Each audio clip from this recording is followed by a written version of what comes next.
He's an iconic guitar player, ambassador to the cause, and a credit to the spicy, dangerous, brutal thing we love called thrash metal. I don't know how he shreds so fast, but I'm so glad that he does. Welcome to the Scandalous Podcast, Nick Poulos of Municipal Waste and BAT. How are you doing? I'm pretty good. It's Good. finally nice outside today. Like the Virginia weather is just finally taking a turn, and it's like actually warm outside. Nice. There you go. Do you guys have more reliable weather than Texas? They have like a saying here, if you don't like the weather, just wait a minute because it'll change. And it's been like rainy and gloomy and cold, obviously as the winter usually is. And then today it's like 80 degrees and sunny and beautiful. Oh, well, there you go. Are you sure that's not stolen from Texas? I feel like that's stolen from Texas. That's like a southern thing. I'm pretty sure it's just like a Okay, there you go. I was like, or it's just like the same crotchety people moving from town to town, spreading yeah, like it's the just same something they say thing. like entice you to move. Yeah. Right, there you go. So I'm so glad we're heading into March. Tours are being announced, and thank Yeah. God, because I miss music. Have you enjoyed the time off? Are you ready to get back? Yeah, yeah. It's just been writing time. So there's a handful of shows like next month, and then the summertime will be obviously when things kind of start picking back up big time. But I've enjoyed the time off, but I also get stir crazy. So I'm ready to get back out there, to say the least. Yeah. For sure. Well, that's a good thing about the bands that you're in. You guys are always everywhere. You're playing everywhere all the time.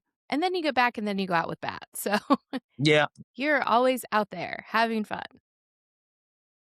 Yeah. I mean, just putting the work in. Yeah, there you Yeah. go. Well, I tell you this all the time, but when I look at your career where it is right now, I'll just say I'm not jealous. I'm just really happy for you. Both bands are doing really well. You're at the top of your game. And I look at you and I just see someone who gets to live life on their own terms exactly how they wanted to. Agree or disagree? No, I mean, yeah, that's what it's all about. I guess it takes like a lot of putting in. It takes a lot of work to be able to, I'm not saying get to where I'm at, but we do it like do it in a way. Well, yeah, I mean, we just live by our own terms. It's definitely a privilege and something that I've kind of worked for the past 20 something years to do. Yeah, for sure. So I want to head back to the early days before we do current events. You're a very enigmatic musician. I bet a lot of kids, when they go to your show, they look out at you and go, wow. So I want to know where that all started, where that all came from. So, where are you from originally, and what kind of kid were you growing up? Oh, well, so I'm from Sarasota, Florida, and my dad was a guitar player. He was like a blues guy. Since I was a tiny child, I'd see, guitars around his house. My parents were separated, so it was like I felt like so cool if I could go over to dad's and like, pick up one of his guitars when I was like a child. And then I started playing when I was like 9 years old, but I didn't really take it seriously until I was like 12. So, because I was still kind of like into like sort of like sports and like skateboard and then, but yeah, so like growing up in Florida, just played guitar, just, locked myself in my bedroom and just tried to, you know, figure out how to play Metallica and Slayer tunes, and that's just kind of like how I got my, chops, as they'd say. So your dad was a blues musician. So, was he down for all the Slayer that and all the No, Metallica? not yeah. I mean, he definitely wanted me to be more of like a blues kid, but I just had other plans from the get-go. But it was cool, it's like he showed me some things when I was like pretty young, and then yeah, I just kind of just took it and rode with it. So, what bands and shows and venues made up your childhood? Okay, so He perked up Sarasota obviously everyone. sucked.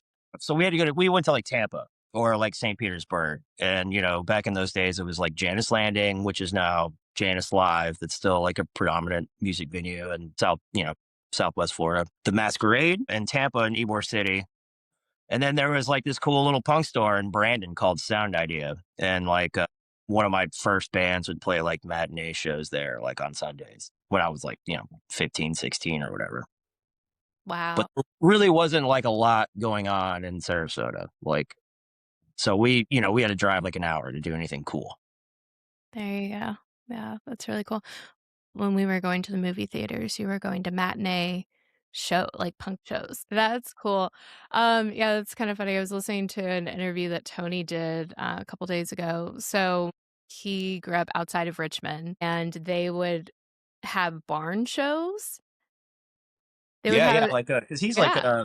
I think he lived in like where like went to high school in like Petersburg for a little while. Yeah, so it's like his first band. Yeah, like they would do all types of wacky stuff. Yeah, that's so funny. Yeah, so it's so interesting, like the city versus, outside the city, then had to go to it. Yeah, And he even said, like, he started throwing his own shows out in barns and fields and stuff like that and getting like yeah, 500 people to show up from the city out to the country. yeah. He's a mysterious man. Even since he was like a teenager. Yeah, Yeah, taking the city kids and making them go that's to the right. country. That's super funny. Yeah, so do you remember everything like thrashy and fun was really like a lot of house shows and stuff back then? Is that, Yeah, kind of I mean your it's story too? definitely, especially when I moved to Richmond, house parties and like house shows were definitely a big deal. And they still kind of are, which I'm still pretty impressed because it's like I'm actually getting ready to go one tonight. Oh, nice. Okay. Well, make me jealous, why don't you? That's so mean. I have nothing I've got my birthday party tomorrow, so I have party planning. That's not as Oh, yeah, fun. that's right. Happy, early birthday. Hey, there you go. But yeah, it's a pretty controlled event tomorrow. We have plans. Nothing wild like, house party. Well, What'll who happen? knows? I don't know. Who knows? No, Yeah. never say. Who knows? Maybe they hired strippers. I don't know. We'll see. Maybe right. So one really cool thing about you is your style. Does it annoy you when people bring it up or like you have such cool style? You know, what are your favorite pieces and what makes you feel good? As of recently, in like the past like year or so, I always get like normie people will be like, "Oh, you look like that Eddie Munster guy from Stranger Things," and that it's like it doesn't really chap my ass that hard, but it's like, I've been wearing a denim vest and tight jeans since I was like in the eighth grade, and then I had like a punk phase too, and which will obviously I still kind of am, but I'll always be punk, but. I had like a mohawk and stuff like, in 10th grade. But yeah, I mean, it's like I've been dressing like this, like in some shape or form since I was in middle school. So well, I don't know. I mean, yeah, I don't know. I mean, it's just like denim and leather, cool boots, Yeah, for sure. studs. Yeah, there you go. Yeah, I'm bummed. It looks like you're wearing a t-shirt right now. I thought you were gonna wear that like leather daddy cool thing I saw in your music video and the Beware Bat music video. That'd Well, I can go get the leather jacket out. Hey, yeah. It was a funny little, like, leather chest piece that you had in the video. I was like, "Oh, look at you." I liked it. Yeah, I also had a mohawk in 10th grade too. That's awesome. Yeah, Yeah, it's for like bad, I kind of like I'll go a little bit, over the top, kind of dress like Venom or Celtic Frost and bust out like more accessories than I think I would for anything else. there you go. Like I got these cool like gator shin guards that like you know, it's fun. I love it. I can't see it. What do you have them? Do you have any of the They're in pieces the over there? closet in the other room. Yeah, yeah. Okay, other Behind room, I got you. Jason Voorhees over here. Hey, yeah, there you go. What t-shirt are you wearing, by the way? You were like, I'm wearing a corrosion conformity t-shirt. "Hey." The basic, obviously. There you go. So you mentioned your dad, both your mother and your father are no longer with you. And it's something you pay homage to a lot with your social media and just looking back on your parents. What are some of your favorite memories of your mom and favorite memories of your dad? Well, mom was the saint, she definitely like raised us kids, but not just me, but like my friends too. So if like, a lot of my friends were also like derelicts, not necessarily bad kids, but came from bad homes, so it's like my mom was definitely the mother of all, so she would always just like somebody needed a place to stay or, like get away from a bad situation, she would, you know, put anybody up, for and cheap too, especially once, we were like out of high school, if there, somebody needed a room, it was like, mom would take care of you.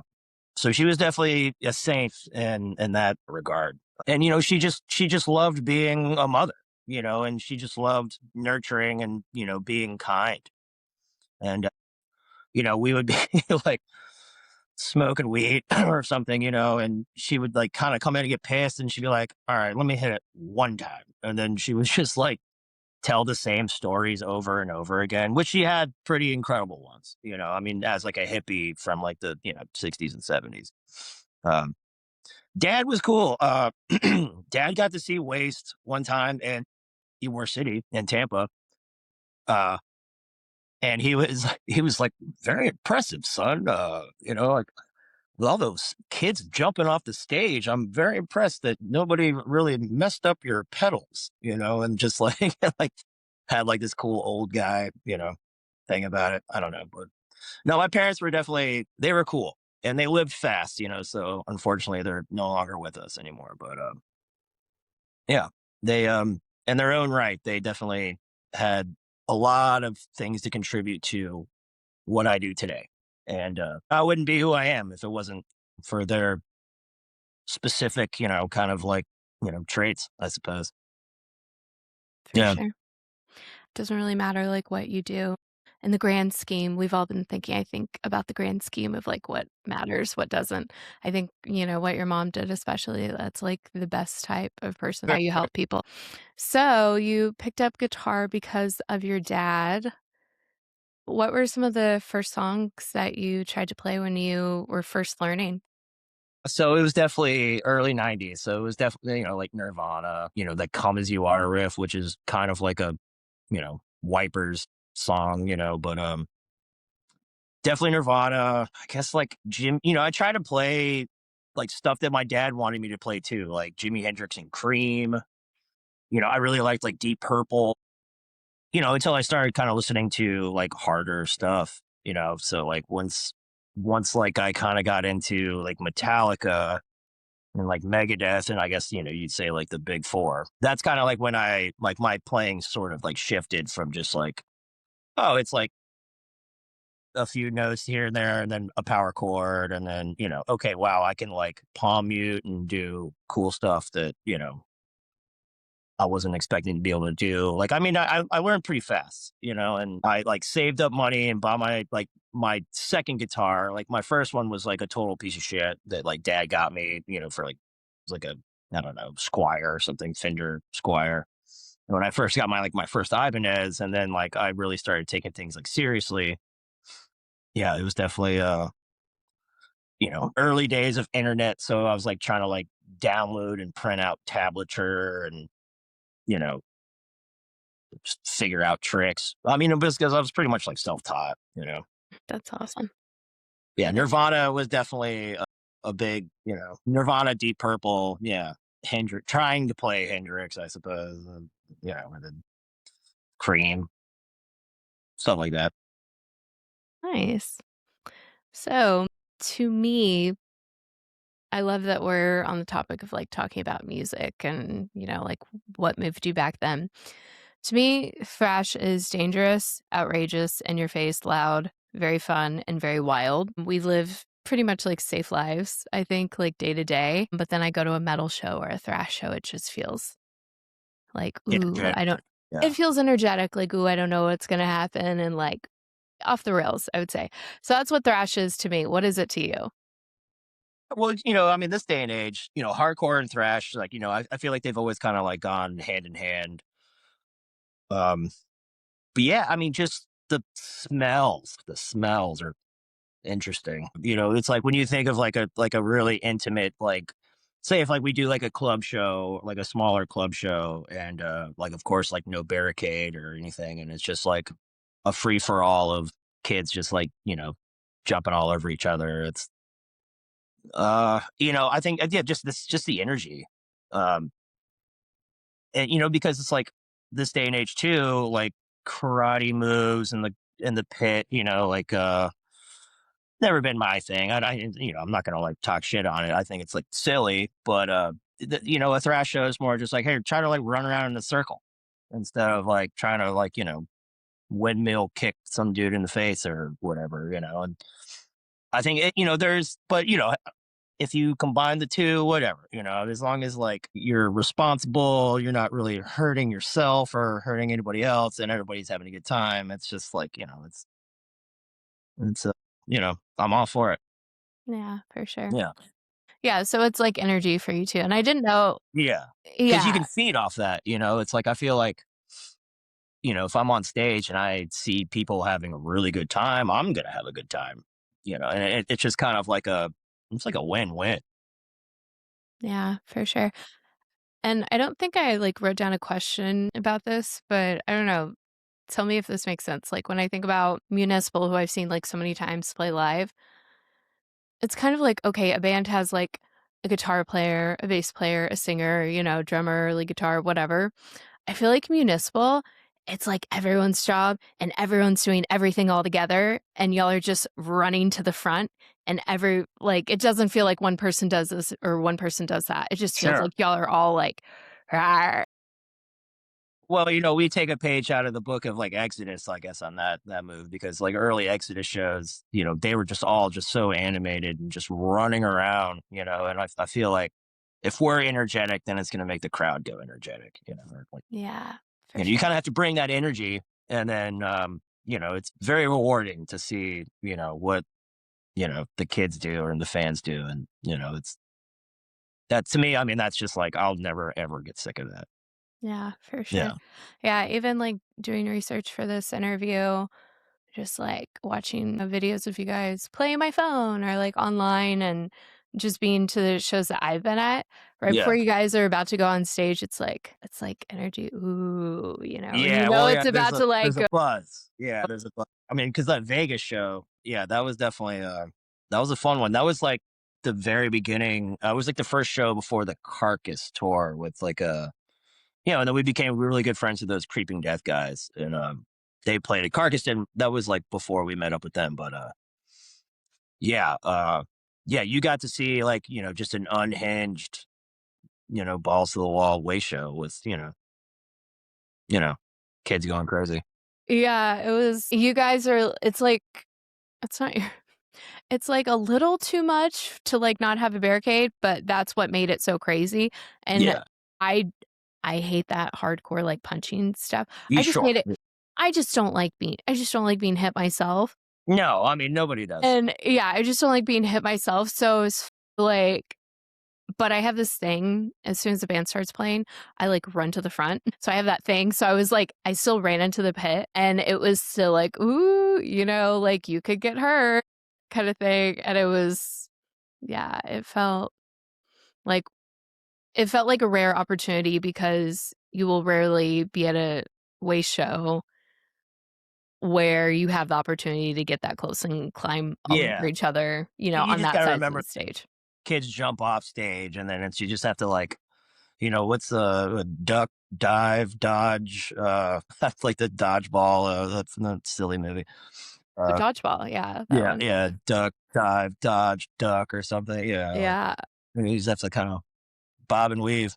yeah, I just wanna keep my 2 front teeth, that's all I want.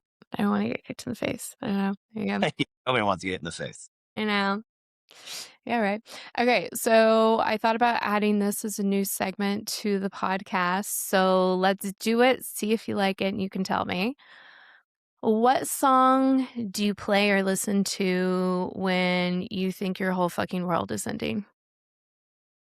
Wow, that's a very good question. Back Back to to you. your question, though, I've always been very partial to Metallica's Orion, like the instrumental song on like Master Puppets. I feel like it's kind of like a bittersweet, I mean, this is kind of like a cheesy answer, but it's like a song that I think that's just probably the first thing that comes to mind where, but if I am like feeling like that, sometimes I just like listen to Dio, and Dio will kind of like get me out of a funk, Yeah. or yeah, I mean, that's a tough one. Yeah, but Metallica's Orion, like the instrumental song on Master of Puppets, is that, or like the B-sides on even like Injustice for All. There's like some, like I feel like that's like an underrated, well, it's not an underrated album by any means, but that second half of that record to me is like kind of flawless, especially like since like they were like dealing with the loss of like Cliff and the addition of like Newstead, and I mean, and that's just like a band to me that will always like be timeless and like hold up forever. I mean, I'm not the biggest fan of stuff after that, but that's here nor there. But yeah, that's Orion, and then yeah, the B-sides of Injustice for All like are definitely stuff I can always kind of re-listen to if I'm feeling, going through the motions, so, if you will. Yeah. Awesome. Love it. Yeah. Okay. What song do you play or listen to when you're in love? Listen to or play? Wow. I know it's a wild question. That is a wild question. I mean, I'm a As big a woman interviewer, I know I'm pushing it. Like, yeah. I Well, can no, ask this is it good. because I'm a woman. I can I kinda get really away with like it. I've been on like a big cult kick, like the cult. So I've Mhm. been definitely like Fire Woman is definitely a good song, Yeah. I mean, there's a band, Trouble. I love Trouble. Obviously, I'm a big fan. There's a handful of tunes that like definitely. I don't want to use the term horny, but they're just like, yeah. I mean, just that they hit in a way that's a little bit heavier, in that regard. But what's a okay, but what song do you but what's a horny song? Oh, like like a horny trouble song. Well, you said the word, so it's like, Well, "Oh, I gotta repeat Fire it." Woman from the Cult. That's definitely, I guess, to me, that's kind of Okay. like a cool horny song. Yeah. Yeah, there you go. Yeah, it's making the waves. It's actually trending audio right now, so Oh yeah. probably Yeah. hearing it more on social media going, "Yeah?" Probably. Yeah. I mean, I got to see them like last summer, and I like watched the whole set like side stage. Like the crew were like really cool about me just being like on the stage, and Yeah. they're like, what's this guy doing? And I was just like, hey, I'm cool, man. I don't want, like no. Cool. And they were like, all right, dude, and let me watch. Like I Yeah, watched the entire set. It was phenomenal. that's amazing. Yeah. Yeah, it was funny. I was, like, very young in Oklahoma City, went to another show, and the show kinda sucked. I went to a karaoke bar, sang my first karaoke song ever at a gay bar, and then the Cult I was walking around, like, downtown, and the Cult was hanging out partying downtown, and they, like, shooed me into their party and, like, wanted me to have drinks with them. And I had drinks with them, and it was fun, and I, like, kinda knew who they were, kinda didn't know who they were, but then, like, figured out who they were, and I was like, "Oh, that's fucking cool." And I just, like, remember having great drinks with them. Like, That's awesome. Yeah. That's a very good story. Yeah. it was it was a very cool story, and it was just, like, good vibes and good times. Yeah. Yeah, and I think back on that, and I listen to Firewoman, and I'm like, "That was fun. That was great." Yeah. I like that a lot. Because like, musically, I'm so all over the place. Like I'm a big goth fan. I love like, Sisters of Mercy and like Bauhaus. Obviously I'm a metal guy. I love punk and hardcore. Um, but yeah, like the Cold is just like one of those bands where it just, Mhm. you know, it just Yeah, holds up, timeless, undeniable. undeniable. What reminds me of that is your story reminded me of, I'm friends with Helmet, and they went on tour with Bush, and I didn't know or whatever, but they let me stand side stage, while Bush was Yeah. playing. That was insane.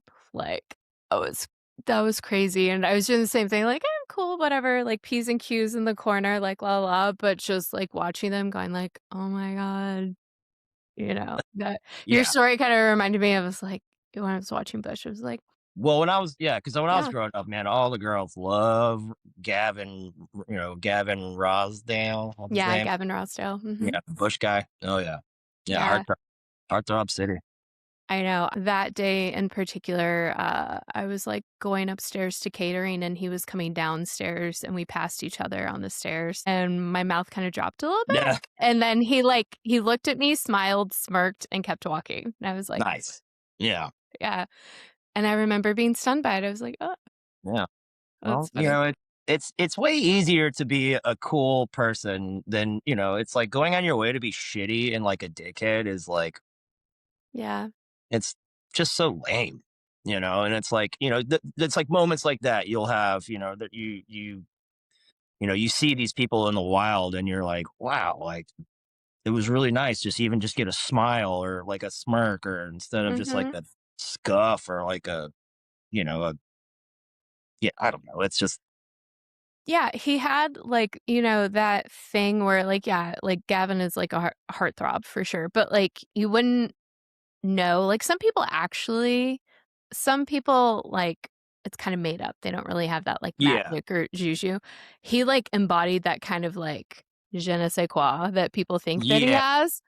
Yeah, he actually had it, I was like, "Oh, it's funny, he actually has it." 'Cause some people, it's, like, all imagined and they don't really. Didn't because like wasn't he like dating like No Doubt lady in the 90s? Well, me as a woman, I'm like, Bonnie. well, I'm a woman, so I know this.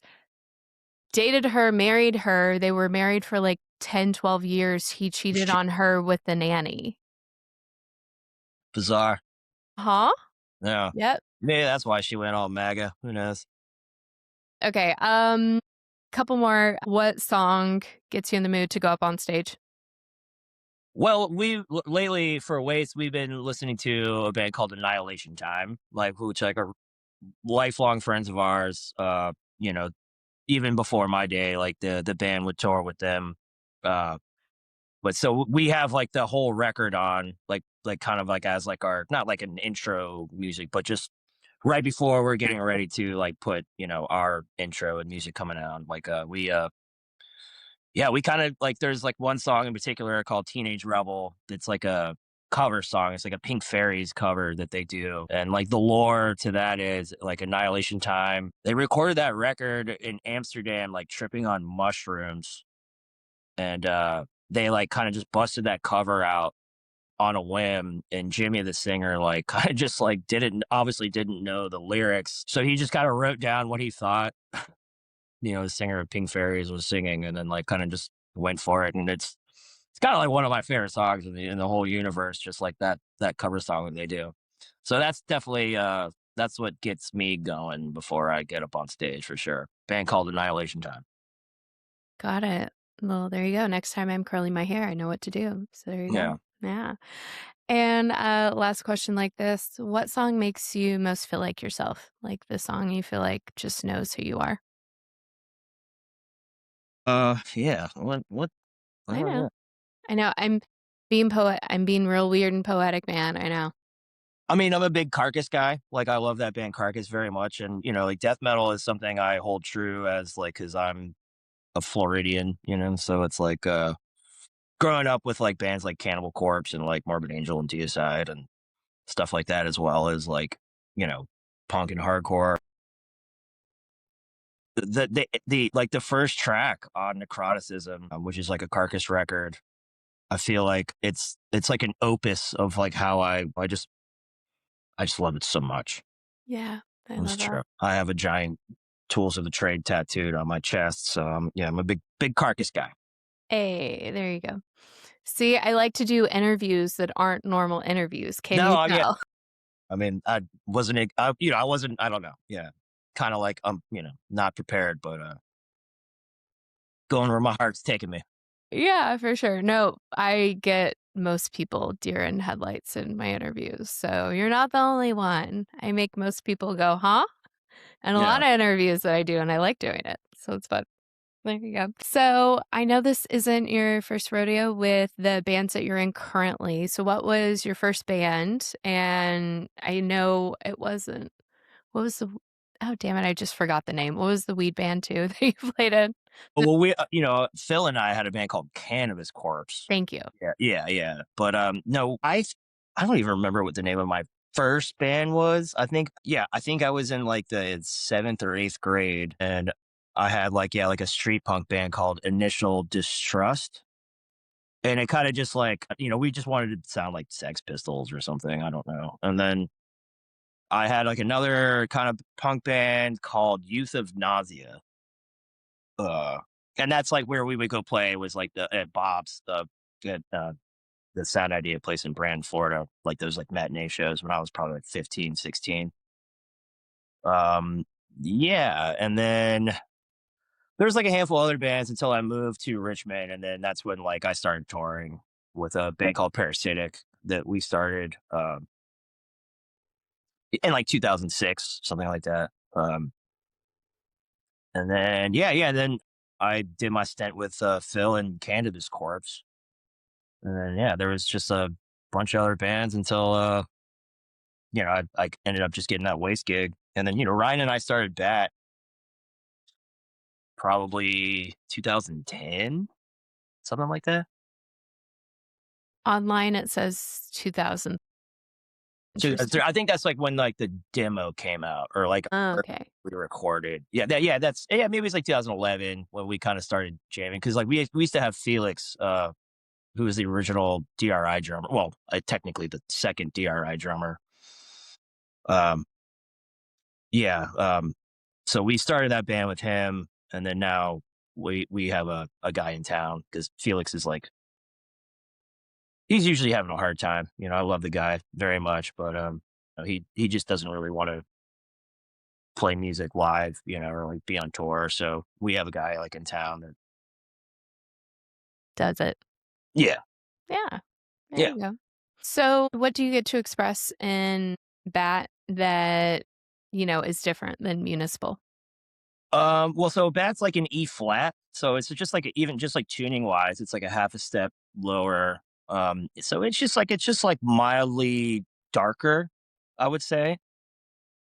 And Ryan and I have like this cool chemistry where we do like a lot of like this like harmony stuff where like the bass and the guitar, like through a bass and guitar, which instead of just like two guitar like harmonies or whatever, it's like we'll harmonize like bass and guitar parts. And to me, I think that's like pretty unique. And like it's just kind of like become like our kind of a thing, just like style wise. It's just a little bit darker, if anything. Yeah, for sure. So, I think municipal is like more vibe feeling lifestyle. And Yeah, then yeah. listening to BAT is more like intense, I'm coming for you. Like, It's a little scarier. Yeah, it's just like right? I mean, Waste is it can be too, but Waste is like, if Waste is like the fun party, like Bat's like the after party that's just like kind of grim and, Yeah. a little Li- morbid. Yeah. Or like the Warriors come out to play. You guys are like part of the Warriors coming out to play. Yeah, we don't well, yeah, sometimes we dress like that too. So. Yeah, there you go. I will forever love my roommate Mark, who showed me that movie, The Warriors, for the first time. It Great was a movie. great Yeah. movie. Yeah, for Iconic. sure. Yeah. It's so funny. You were an intense child.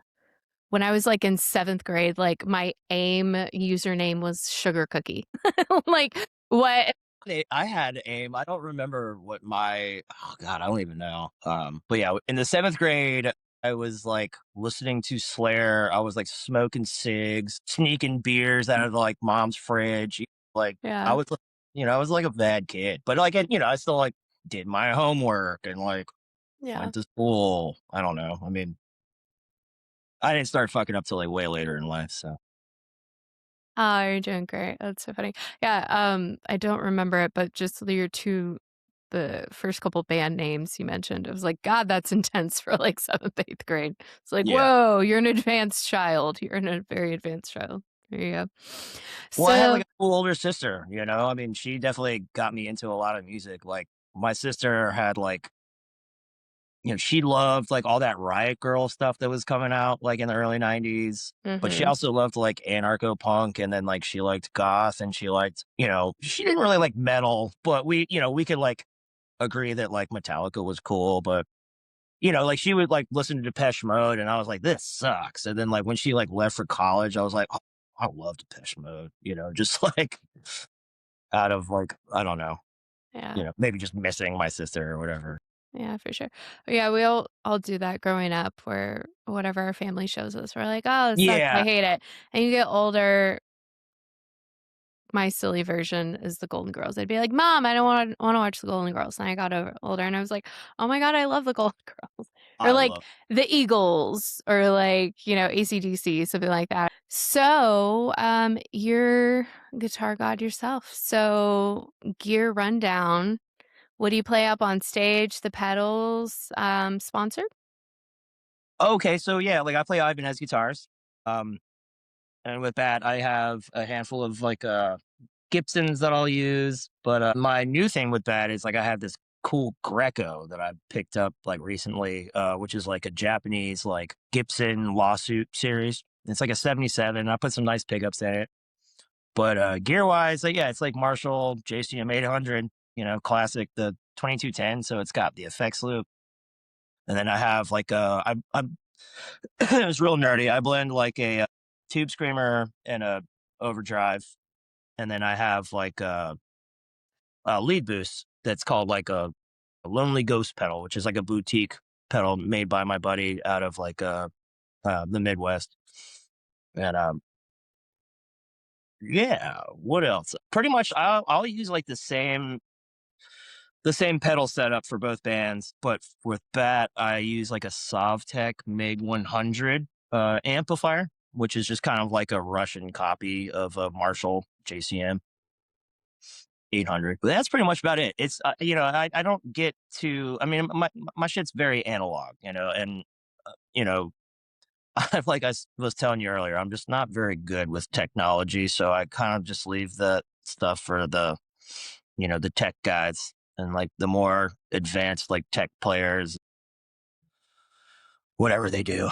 I love tube amplifiers, and I think I'll always play them. Anything that's like digital or not tube is just. I mean, I like some solid state stuff too, but yeah, I'm just big, big tube guy. Love Marshall amplifiers. You know, Nice. they've been around for a long time for a reason. And that's definitely something I have a handful. I collect them. If I can afford it. So it's like, yeah, I just love them so much.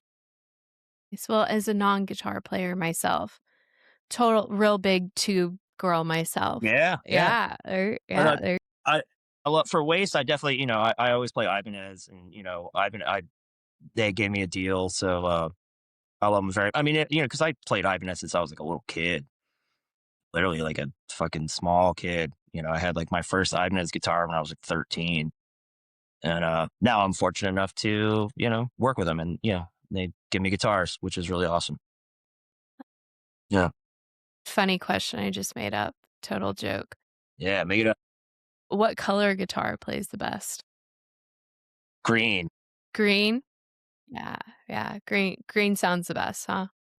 Yeah, I like that. That or like a cool, because like I have like a it's funny, like the one that I've been playing out as of recent, it's like a weird sunburst, but with like green and black. But like my friend Margaret, who works with Guar, she was like, "Oh, that looks like an avocado." So now it's the avocado guitar. Well, like nuclear sunburst, but it's like, no, it's an avocado. There you go. That's super funny. Yeah, you have the coolest best friend in the world. For people who don't know, tell us about your friend and what she does. And you Oh, get to help Margaret's out the shit. sometimes, right? Margaret is like, yeah, she's like one of the head slaves at Slave Pit and banks all the monsters for Guar. Yeah. And then Yeah. now she's like spew queen. So she's got like her own little character. I was supposed to give her like a song too, but I love Margaret. And she's kind of like my art guru. So like, if I'm home and I'm not doing shit, like I'll help her like work on Guar stuff. Like she basically does like the sculpting and molding, and then I'll take like those molds and I'll slosh them with latex and like build up these layers to. I'm not going to give too much away about the Guar Yeah. recipe, but you get the idea. But yeah, she knows, and she's very like, as a friend, she's like very constructive. Like, for my birthday, she bought me like an airbrush kit, or just like things to like, kind of motivate me to do more art and stuff. Oh, I love that. That's awesome. taught me how to like paint a jacket properly, I mean, because I would always just like fuck it up and not do it right. But she's great. Yeah, and she's one of my closest friends for sure. I love that. That's so cool. Is she the blonde in the Beware of Bat music video? Yeah. Yeah, she's a little blonde. Yeah. Yeah. Okay, I figured. That's what I thought. That's cool. Do you have any like guitar design, that you kind of want to see come to fruition? I mean, sure. I love like that Iceman, like that Ivan as Iceman, like Paul Stanley from Kiss. I really like that design. And then there's a dude named Paul Gilbert who's like a insane guitar shredder. In the '80s he had Racer X, and then a little band called what was it? God, what was it?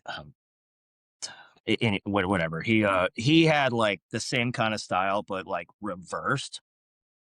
And I thought that was pretty cool. I do have I have like a Ibanez gym that's like the Steve Vai, like with like the handle. I don't know. I think that's pretty silly, but it's kind of cool. I mean, as much as I'd like wanted like have like a BC Rich, I think they're just so ridiculous. Like I mean, don't get me wrong. I mean, like an Iron Bird is classic. It's like BC. I guess like the Warlock is obviously like, it's looks cool, but I'm just a Strat guy. It's like I love like a Strat style or like, just like Les Paul. Yeah. Yeah. I mean, I have an Explorer. I really like Explorers too. I used to use that for bat like back in the day. Um, Big V guy. I mean, I just love guitars in general, so it's like, but for the most part, like live and like, being able to like be energetic, like just like a cool like RG Strat style guitar is just like what, is always gonna be like my go-to. Yeah. I've actually seen the Iceman guitar in Yeah. person at NAMM. It was really Oh, cool. like the yeah, like Paul Stanley guitar. Yeah, they like had the whole thing. I like They're walked in. neat. It's Yeah. like they that's the thing with like Ibanez. It's like they'll just, that's for that dude and that dude only. Yeah. Yeah. Yeah, it's super cool. I'm like, I've seen that guitar in person. That is yeah, maybe one day they'll give me like my own signature, but if anything it would Yeah. probably just be like a Strat style with cool nuclear sunburst. Yeah, I like it. So you joined Municipal Waste in 2016, and your first record with the band was Slime and Punishment in 2017. How did adding you as an additional guitar player change the writing process for the band? Well, it's interesting because like the band hadn't written a record or done a record in like almost 5 years. So it was like, okay, hey, be in the band, let's write, and you need to like obviously learn, all the back stuff because we're gonna have to go on tour soon. But the writing process now is very similar to how it was back then. We all just kind of present some songs and then we just kind of fine tune them like together as like a team. It's really like special, to be honest, and I'm really proud of the stuff that we're doing right now. And I'm proud of that stuff too back then. I mean, it wasn't necessarily rushed, but we didn't have like the luxury of time, I guess, like, cause like, for Electrified Brain, we really like, it was during the pandemic. So we really like, had to, we had the luxury of just like being able to like fine tune all that stuff. Waste has been one of the most consistent thrash bands for almost 25 years now. What keeps the energy going from burning out? Just our like ability to love each other. I mean, we're just such a team and like, touring, it's just like it's such a luxury and we just don't like ever bicker with each other. I mean, it's just like to me, that's just the one thing. It's like getting a group of people in a room and like putting the work in is one thing, but taking the show on the road and then getting along is like a whole different thing. And we're fabulous for that. We're notoriously always like just jovial, like having like a good time, legitimately like having like a great time. I mean, it's very rare that anybody's like upset or bummed out. I see that about you guys. Yeah. Yeah. So show us and tell us what you have going on behind you. Okay, so this is like a life size Jason that I made out of like a plus size mannequin, and he's got like a silicone hood made by a buddy in Canada, and I have like a whole arsenal of busts and masks, poster. But oh, that's so nice. I'm over there in the corner in the Elvira Right. poster. There you go. That's awesome. Do you ever forget that you have that really big mannequin in there and then walk in there, freak out, and then Well, so this is remember? I rent like 2 rooms, so this is like my spare room with all my nerdy stuff, and I have like all my there's a bunch of guitars over here, like just like a pile of guitars in cases, but sometimes, yeah, like, or it's fun to like bring people over, and they're like, "Oh, what's this room?" I'm like, "Yeah, check it out," and it's just like 6 foot two actual life size Jason Voorhees staring at you. Yeah. Funny enough, I can't find his machete. He has a machete somewhere, and it's like missing, which is even creepier. I don't know Somebody knows what happened to the what's up with machete. that. Yeah. As a true crime girl, I'm like, somebody knows. Somebody out there knows. So, do you mind like shredding a little bit or showing something? I think like that's so fucking I cooler, can't. but I don't I want don't have an to. amp set up. It would just be like acoustic or whatever. But Acoustic's fun. Whatever. I think it's cool as fuck. let me see what I can do. Okay, cool.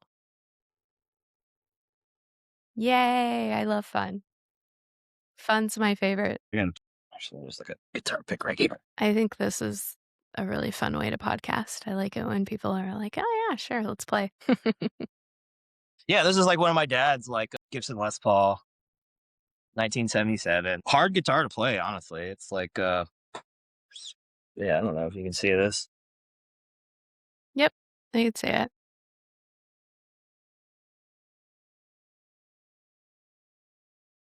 It's a little out of 10.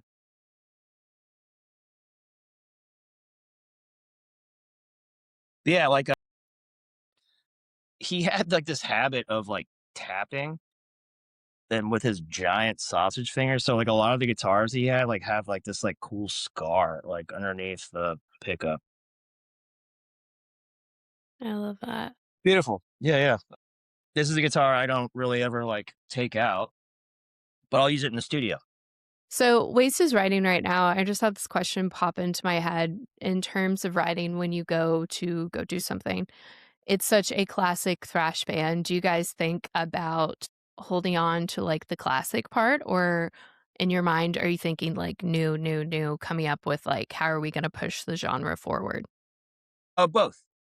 I mean, that's just it's simple as that. I mean, we're not necessarily reinventing the wheel, but we're doing some cool new shit. Definitely. Yeah, we got like 16, 17 new songs. Maybe like 14 will make it to the record, 15 perhaps. But yeah, I mean, that's just like the name of the game is like you don't want to pigeonhole yourself. You have to like kind of just keep it fresh, I suppose. And like not be afraid to like take a chance. Yeah, And for I sure. mean, it's like you know, for we write for us and and our fans. And it's just like I'm really really happy with the new material, and I can't. I mean, we're gonna record it in April, so it's like I'm not gonna give like a whole lot away, but yeah, we're very stoked, and like just like I said, it's just like it's just so fun. Like we had like the luxury this time around too, just to like have like all this time just to like fine tune the songs and just make them like very clever. And it's like we got a couple of new tricks. Nice. I love it. So, we talked about this a little bit earlier.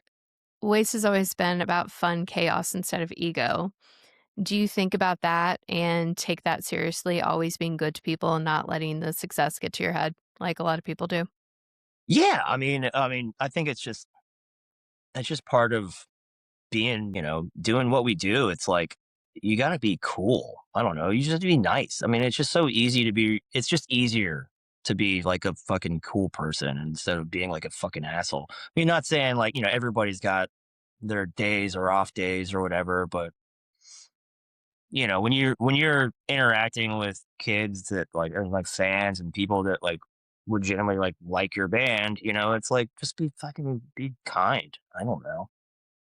And so we've always tried to do that. We'll take the time to like do whatever, take a photo, do this, do that, whatever. It's like, I mean, it's just part of doing what we do.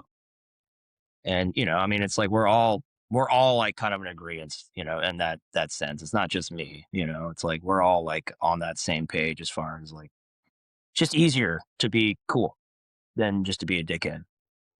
It's like you have to go out of your way to be a fucking dickhead. Yeah, for sure.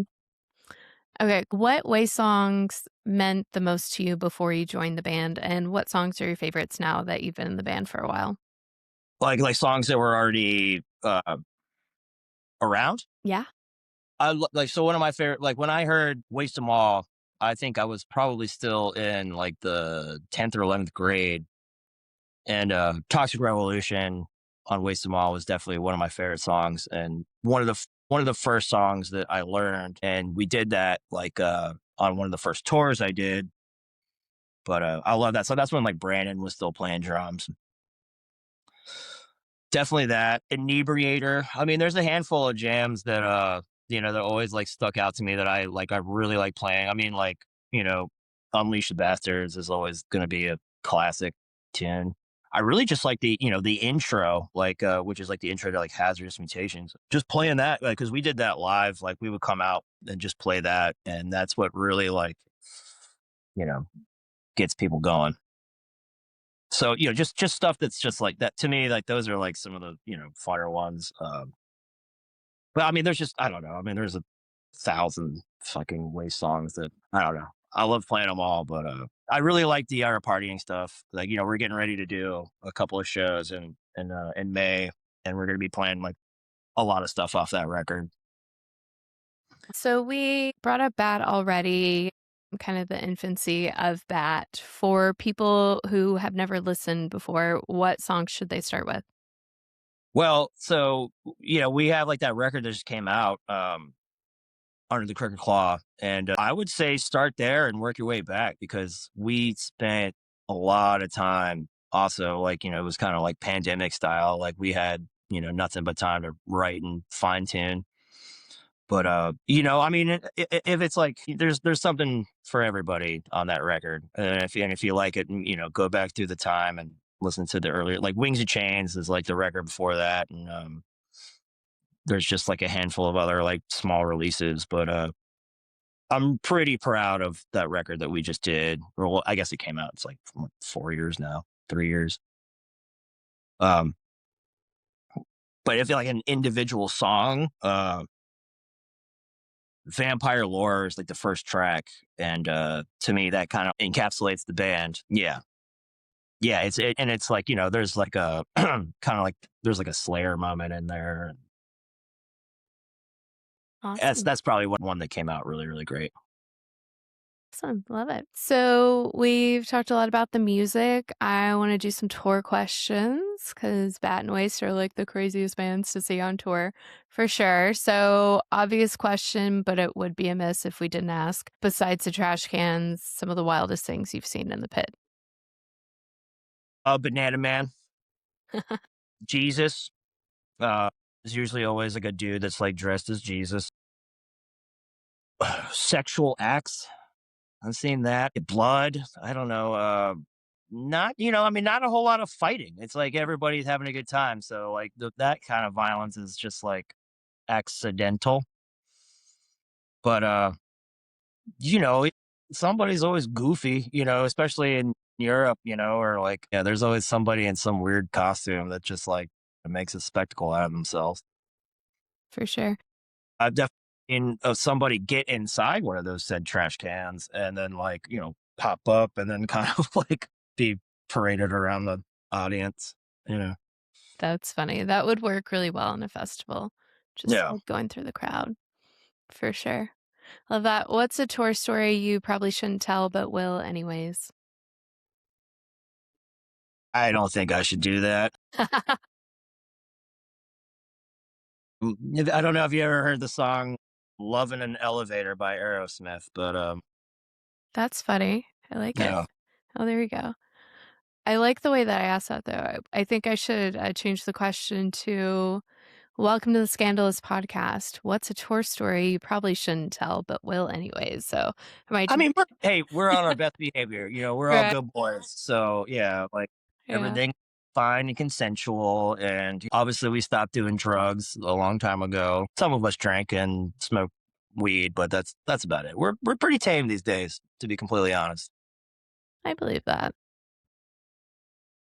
What about, no, I'll change that. What's like the coolest musical experience you've had? Because, you got to do this or you got to see this.